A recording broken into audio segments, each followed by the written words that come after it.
The ride to her new home felt like a dream Amara didn't want to wake up from. As the blue car rolled down quiet suburban streets, sunlight spilled across her face through the window. She clutched her doll tightly in her lap, her heart racing with excitement and fear all at once. David glanced at her through the rearview mirror and smiled. "You doing okay back there, kiddo?" Amara nodded shyly. "I think so. It's just, everything feels new." Laura turned from the passenger seat, her eyes soft. "It's okay to feel that way, sweetheart. New things can be scary, even good ones." Amara smiled faintly. "At the orphanage, I used to dream about what my home would look like. Sometimes it was big, sometimes small. But it always had people who loved me." David's eyes softened. "Well, then I guess you dreamed this place into existence." A few minutes later, they turned onto a quiet street, lined with trees and pastel-colored houses. Their home, a cozy white house with blue shutters and a little garden out front, looked like something out of Amara's drawings. Laura got out and opened the back door. "Welcome home, Amara." The little girl hesitated for a moment, then stepped out slowly. Her shoes touched the path leading to the porch. She stared at the flowers blooming along the walkway, daisies her favorite. "You planted these?" she asked softly. Laura smiled. "They were already here when we moved in. Maybe this house was just waiting for you." Amara's heart fluttered. "Waiting for me?" She repeated the words in her mind, letting them wrap around her like a warm blanket. Inside, the living room smelled like vanilla and cinnamon. Sunlight filtered through white curtains, dancing across the walls. A big painting of a sunset hung above the couch, bold orange and pink strokes across a calm sea. "This is your room," Laura said, guiding her upstairs. Amara stepped in and froze. The small room was painted soft yellow, with a bed covered in a patchwork quilt and shelves filled with storybooks. There was even a little desk by the window, with a set of new paints and brushes neatly laid out. "For me?" she asked, her voice barely a whisper. "Every bit of it," David said proudly. "We thought maybe you'd want a place to draw and paint." Amara ran her fingers over the brushes, eyes wide with wonder. "It's perfect," she breathed. "I've never had something like this before." Laura smiled. "Now you do. And it's all yours." Amara turned, her eyes shimmering. "Thank you. Both of you." Laura knelt down and hugged her gently. "You don't have to thank us, sweetheart. You belong here." That night, as the stars glittered outside her window, Amara sat on her bed, her heart full. But beneath the joy, a small flicker of fear still lingered. A quiet voice that whispered, "What if this doesn't last? What if they change their minds?" She turned toward the door, afraid to call out. But before she could decide, she heard a soft knock. David peeked in, holding a glass of warm milk. "Couldn't sleep?" Amara shook her head. "I just keep thinking. What if one day you don't want me anymore?" David's smile faded into something gentler, deeper. He sat beside her, setting the milk on the nightstand. "Hey, listen to me, okay?" She nodded, eyes wide. "There's nothing you could ever do to make us stop wanting you. You're our daughter now, forever. That's not something that can be undone." Tears welled in her eyes. "Really?" "Really," he said firmly. "Families don't give up on each other." She leaned against him, and he wrapped his arm around her small shoulders. "You know," he added softly, "I used to think I was missing something in life. But then I met you, and I realized you were the missing piece." That made her cry, not from sadness, but from something she'd never fully felt before, belonging. The next morning, Amara woke to the smell of pancakes. She hurried downstairs, her curls bouncing. Laura was at the stove, humming softly, while David sat at the table with the newspaper. When Amara entered, both turned to her with bright smiles. "Morning, sleepyhead," David said. "Hope you're hungry." Amara grinned. "I'm starving." She climbed into her chair, and Laura placed a plate piled with pancakes in front of her. "Extra syrup, just how you like it," Laura said with a wink. Amara giggled. "How did you know?" "Mom instincts," Laura teased. That word, mom, hit Amara's heart like sunlight breaking through clouds. For a moment she just stared at Laura, her eyes wide and shiny. Then quietly she whispered, "Can I call you that, Mom?" Laura froze, emotion rushing to her eyes. She set down the spatula and nodded, tears spilling down her cheeks. "You can call me that every day for the rest of your life." David smiled proudly. "And don't forget about me." "Dad sounds pretty good too." Amara laughed, her cheeks glowing. "Mom and Dad."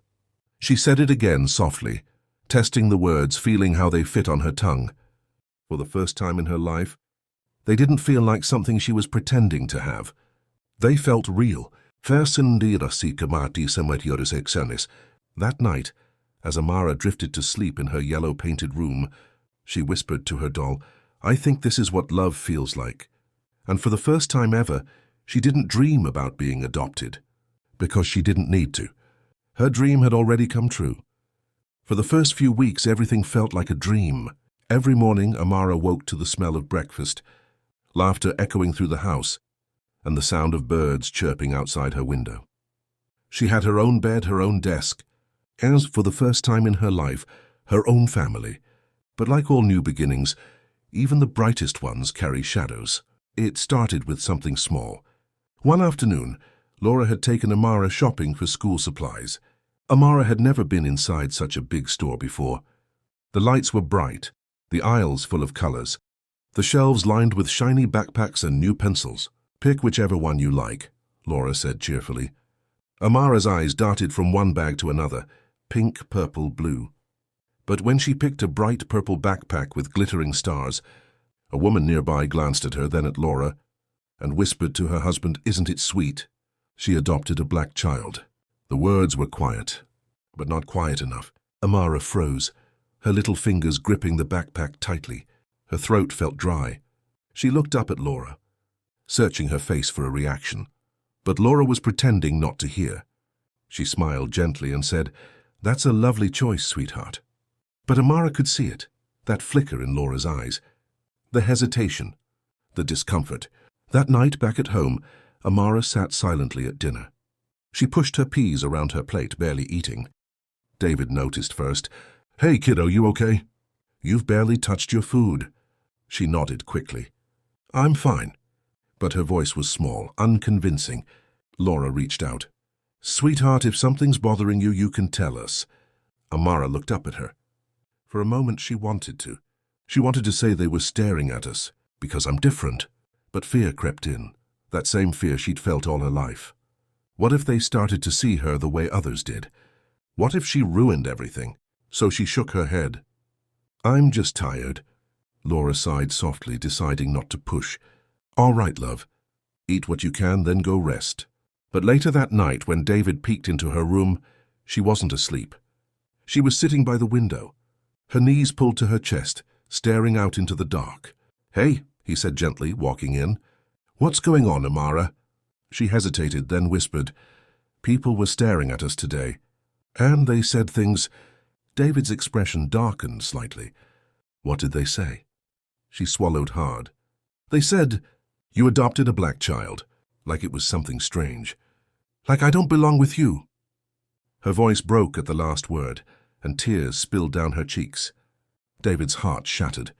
He knelt beside her and took her hands in his. "Amara," he said softly, "you do belong with us.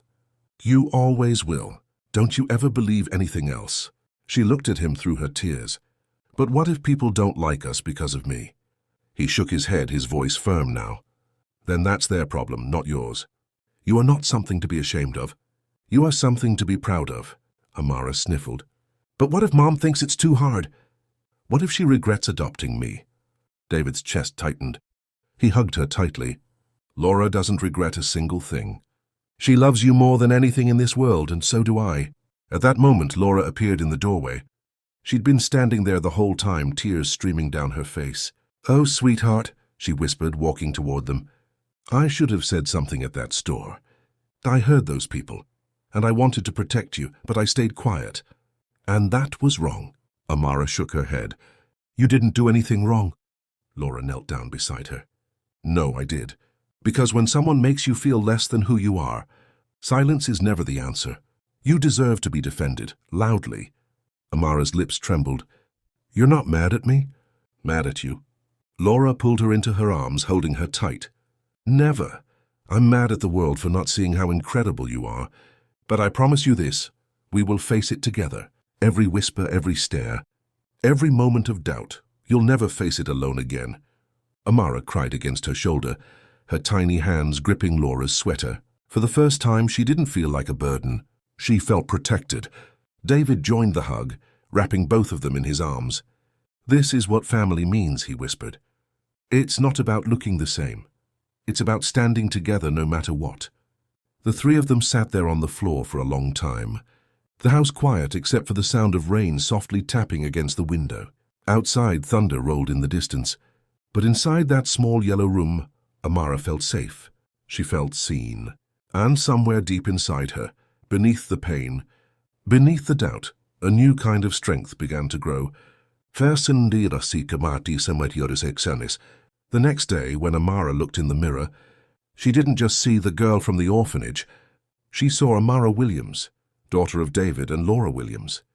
She smiled at her reflection, touching the yellow ribbon in her hair. For the first time in her life, she didn't wonder whether she belonged, because she finally knew she did. A few weeks later, it was time for something that made Amara both excited and terrified. Her first day of school. She stood in front of the mirror in her new uniform, her heart thumping in her chest. Laura had braided her hair into two neat plaits, tied with yellow ribbons. She looked neat, polished, and nervous. David walked into the room, holding a lunchbox shaped like a cat. "You ready, champ?" Amara smiled faintly. "I think so." Laura bent down, fixing the collar of her shirt. "You're going to be amazing, sweetheart. Just be yourself, okay?" Amara nodded. "But what if people don't like me?" Laura smiled softly. "Then they'll be missing out on knowing the most special girl I've ever met." Those words helped a little. At school, the world felt bigger, louder and brighter than she expected. Kids ran through the halls, teachers greeted students, and lockers clanged open and shut. Miss Evans, her new teacher, smiled warmly. "You must be Amara. We're so happy to have you in class." She led Amara to her seat, but as she walked past the rows of children, she could feel eyes on her. Curious eyes, whispering mouths. "Is she new? Who's she?" Her skin so dark. Amara's stomach twisted. She looked down, trying not to notice, but she could feel her cheeks burn. When she sat at her desk, the girl beside her, a tall, blonde girl named Sophie, smiled politely. "Hi," Sophie said. "I like your ribbons." Amara blinked in surprise. "Thank you," she said quietly. Sophie grinned. "You draw, right? My mom said she saw your paintings at the community fair. They were amazing." For the first time that day, Amara smiled. "You really think so?" "Totally," Sophie said. "Maybe you can draw something for our art project next week." Amara's heart lifted a little. Maybe this wouldn't be so bad after all. But not everyone was kind. During recess, as Amara sat on a bench drawing in her sketchbook, a group of boys approached. One of them, a boy with messy brown hair, smirked. "Hey, new girl," he said. "Where are you from?" Amara looked up, unsure how to answer. "Here, I guess." He snickered. "You don't look like it." The other boys laughed. Amara's hands tightened around her pencil. "What's that supposed to mean?" she asked softly. "It means you don't fit in," he said with a cruel grin. "Why's your skin so dark? Did you fall in mud?" The laughter stung more than the words. Amara felt her throat tighten. Her eyes burning with tears she refused to let fall. Before she could say anything, Sophie appeared, crossing her arms. "Leave her alone," she said sharply. "You're just being mean." The boys rolled their eyes and walked off, muttering under their breath. Amara looked up at Sophie, her voice shaky. "Why did you help me?" Sophie shrugged. "Because it's the right thing to do. And because you're my friend." Friend. The word settled in Amara's chest, like sunlight breaking through clouds. That afternoon when she got home, Amara didn't mention the teasing. She didn't want to worry. Laura or David, but Laura could tell something was wrong. "How was school?" she asked gently. "It was fine," Amara said quickly, avoiding her eyes. Laura smiled knowingly. Fine usually means not fine. Want to talk about it? Amara hesitated, then nodded. The words spilled out, the whispers, the laughter, the boy's cruel question. Laura's face softened, her voice calm but steady. I'm so sorry that happened to you, sweetheart. Some people say hurtful things because they don't understand what makes others beautiful. Amara frowned. But why me? I didn't do anything wrong. You didn't, Laura said firmly. You were just being you, and that's enough. Sometimes being different makes you stand out. But standing out can also make you strong. Amara looked down, thinking about that. I don't feel strong. Laura smiled. That's okay. Being brave doesn't always feel strong. Sometimes it's just choosing to show up again the next day. The next morning, when Amara walked into class, she felt nervous again. But she also remembered Laura's words. When Miss Evans announced the art project, Amara raised her hand. Can I show everyone what I made? Miss Evans smiled. Of course.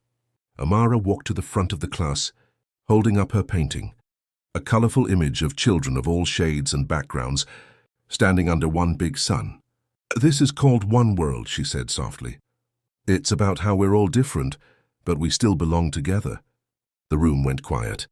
Then slowly applause filled the air. Even the boys who had teased her clapped sheepishly. Miss Evans beamed. That's beautiful.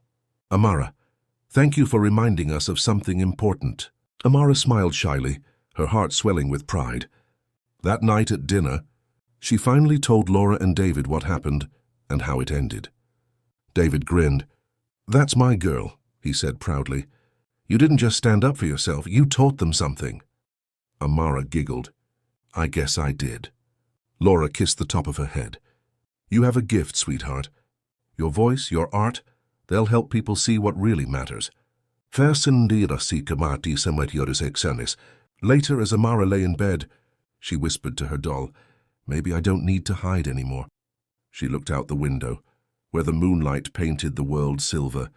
For the first time, she didn't feel like the girl nobody wanted. She felt like the girl who belonged. And slowly, she was learning to love the very thing that made her different. Weeks turned into months, and Amara's painting, One World, became more than just an art project. It became a message. Miss Evans hung it in the school hallway where everyone could see it, and students would stop to stare at it every day. Bright colors, warm faces, and the golden sun above them, it made people smile, think, and sometimes even tear up. Soon, teachers started asking Amara to help decorate classrooms and hallways with more of her artwork. She painted trees with hands instead of leaves, hearts made of different shades of skin, and children holding each other's hands across oceans of color. Her art didn't just fill walls, it filled hearts. But while most people celebrated her talent, there were still moments that tested her courage. One morning, as Amara walked through the school courtyard with her sketchbook, she overheard two kids whispering. She's only getting attention because she's adopted, one said. Yeah, the other replied. If she were white, no one would care. Amara stopped mid-step. The words stung like thorns. She wanted to turn around and yell, like to defend herself, but instead, she took a deep breath and kept walking. That afternoon, she told Laura what happened. Laura's face softened with sadness. I wish I could shield you from people like that, she said gently. Amara looked down. It just hurts. Why can't people see me for who I am instead of what I look like? Laura knelt and cupped her face. Because sometimes, sweetheart, people are afraid of what they don't understand. But every time you paint, every time you speak with kindness, you help them understand a little more. Amara thought about that long after Laura hugged her goodnight. Maybe her art could be more than something pretty. Maybe it could change the way people see. A week later, Miss Evans made an announcement. Class, our school has been invited to host a community art exhibition. Students can display their artwork to share with parents and neighbors. The room buzzed with excitement, but Amara froze in her seat. The idea of showing her art to the whole town made her stomach twist. What if they judged her? What if someone said something cruel again? That night, she told David she didn't want to participate. He raised an eyebrow. Why not? You love painting. I don't want people staring at me, she whispered. They'll just see the color of my skin, not my art. David leaned back thoughtfully. You know, when I was your age, I used to hide my singing voice. I thought people would laugh. But then your mom told me something I'll never forget. She said, if you hide your gift, the world stays a little darker. He smiled. Your art brings light, Amara. Don't let fear turn it off. Amara looked at him silently, his words sinking deep. Maybe this wasn't about being seen. Maybe it was about showing others how to see. On the day of the exhibition, the gymnasium was transformed into a gallery. Parents, teachers, and children filled the room, their voices blending in a warm hum of excitement. Amara stood, nervously beside her display, a collection of paintings that told her story. The orphanage, the blue car, her new family, her school, and finally, a piece she titled The Colors of Courage. It showed a little girl standing in the middle of a crowd, her skin glowing with golden light, surrounded by people of all shades and smiles. Above it she'd written, we all shine in our own colors. Together we make the world bright. When people saw it, they fell silent. Parents wiped tears. Teachers smiled with pride. Even the kids who once teased her stood quietly, their faces soft with something that looked like respect. Miss Evans placed a gentle hand on her shoulder. You've done something beautiful, Amara. You've made people feel. That's what real art does. Amara smiled shyly. Thank you, Miss Evans. Then she looked up and her heart leapt. Standing at the back of the crowd were Laura and David, holding a bouquet of sunflowers, their eyes full of tears. David raised his thumb. That's my girl. Laura's voice trembled. You've changed lives today, sweetheart, including ours. Amara ran to them, her small arms wrapping around both of them. I was so scared, she admitted, but I'm glad I did it. Laura kissed her forehead. That's what courage feels like. Doing it anyway, even when you're scared. That night, as they drove home, Amara stared out the window, watching the town lights shimmer against the night sky. She thought about how far she'd come. From that lonely girl in the orphanage, who thought no one would ever want her, to the girl who could stand proudly and show the world her colors. When they reached home, she went to her room, took out her paints, and began a new picture. This one was simple. A little girl standing between two adults, holding their hands, smiling up at the stars. Underneath it she wrote one line. Family is where love paints over fear. She smiled at it for a long moment, then whispered to herself, maybe my skin isn't something to hide. Maybe it's the color of love too. And in that quiet golden room, surrounded by her paintings, Amara realized she wasn't just creating art anymore. She was creating hope. The art exhibition ended, but the echoes of Amara's message didn't fade. In fact, it started spreading in ways no one could have imagined. The day after the event, Miss Evans received a call from the local newspaper. They wanted to feature Amara's story, the girl who painted courage. When she told Amara, the little girl's eyes widened. Me? In the newspaper? She gasped. Yes, you, Miss Evans said with a proud smile. The world needs to see what you've shown us. That love and color can exist together beautifully. Amara blushed shyly but nodded. She didn't fully understand what that meant yet, but she felt proud and nervous. When the article came out a week later, it showed a picture of Amara standing beside her painting, The Colors of Courage, her small hand still holding a brush, a shy but brave smile on her face. The headline read, Young Girls Art Teaches Town About Love Beyond Color. Laura and David bought 3 copies. Laura framed one and hung it in the living room. David brought one to work. The third, Amara kept beside her bed. But that was just the beginning. The article spread across social media. People shared it with captions like, every parent should read this, and this little girl's story broke my heart and healed it at the same time. Soon, local TV channels wanted to meet her. One sunny Saturday, a news crew arrived at their home. Bright lights filled the living room, and Amara sat on the couch with Laura and David on either side. The reporter smiled warmly. Amara, what made you paint the colors of courage? Amara looked at the camera, her voice soft but steady. Because I wanted people to see that we're all different. But that's what makes us beautiful. When I was little, I thought no one would want me because of my skin.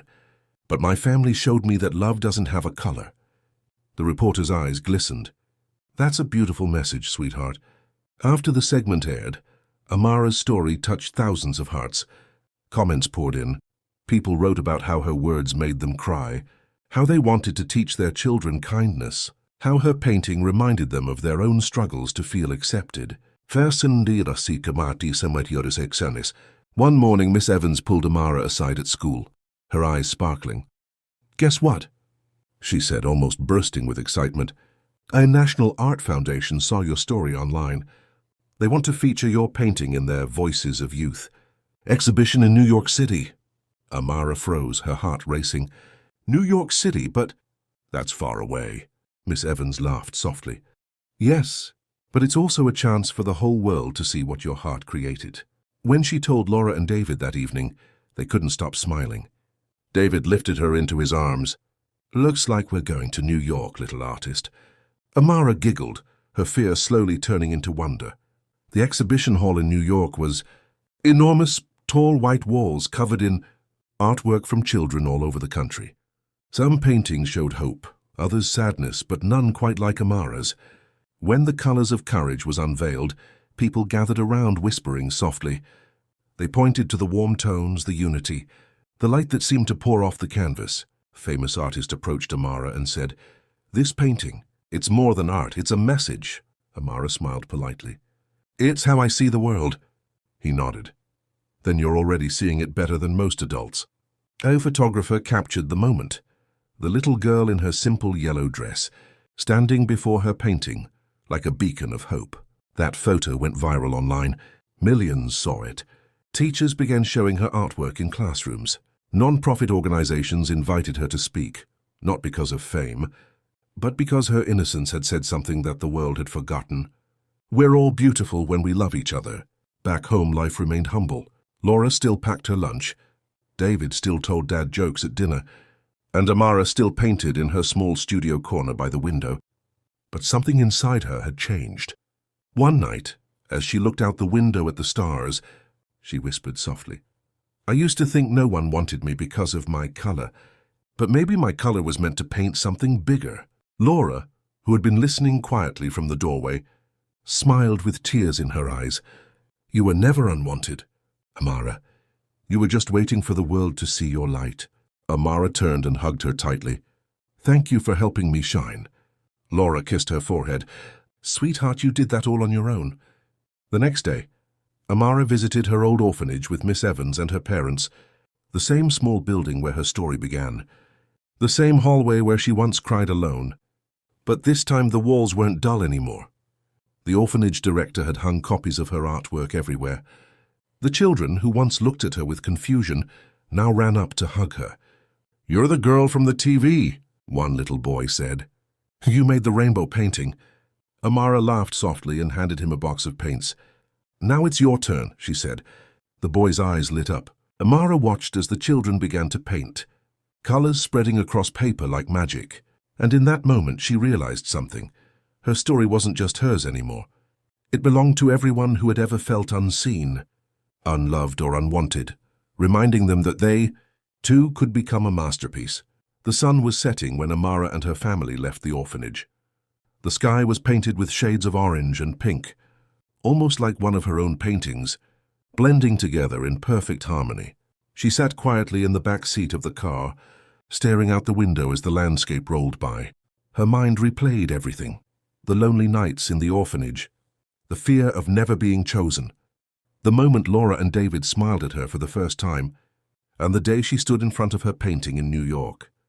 It felt like a story someone else had lived, except it was hers. As they drove, Laura reached back and gently touched Amara's hand. "You okay, sweetheart?"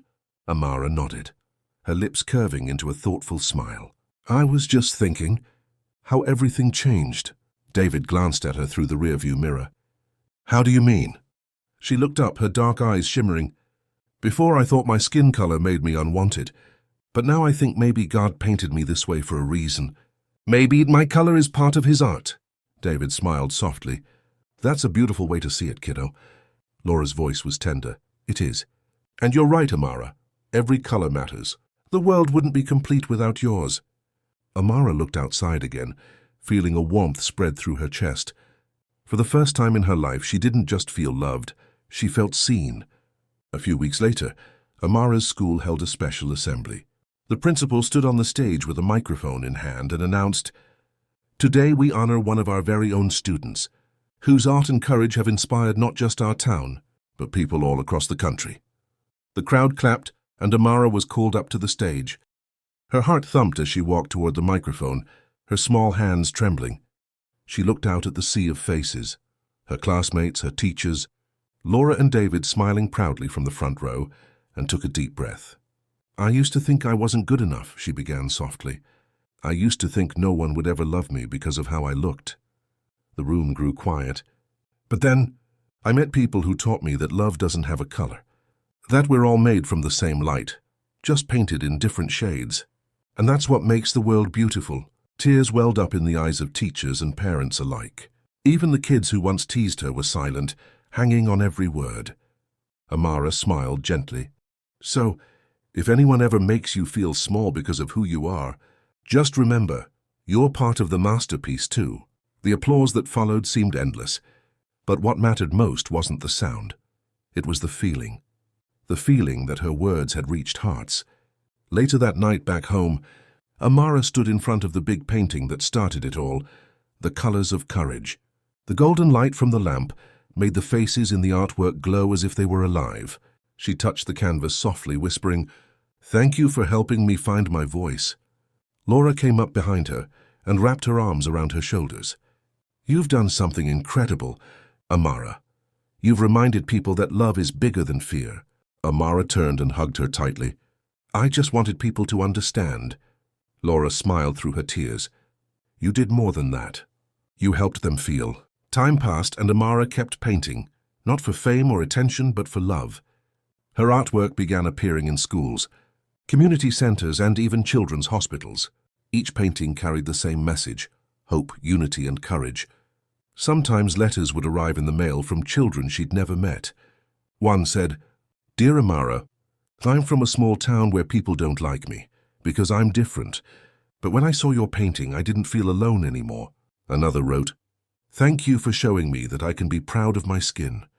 I started painting too." Each letter made Amara's heart glow brighter. She had once prayed for someone to love her. Now, she was giving love to others in ways she never imagined. One evening, as the golden sunset poured through her bedroom window, Amara started a new painting.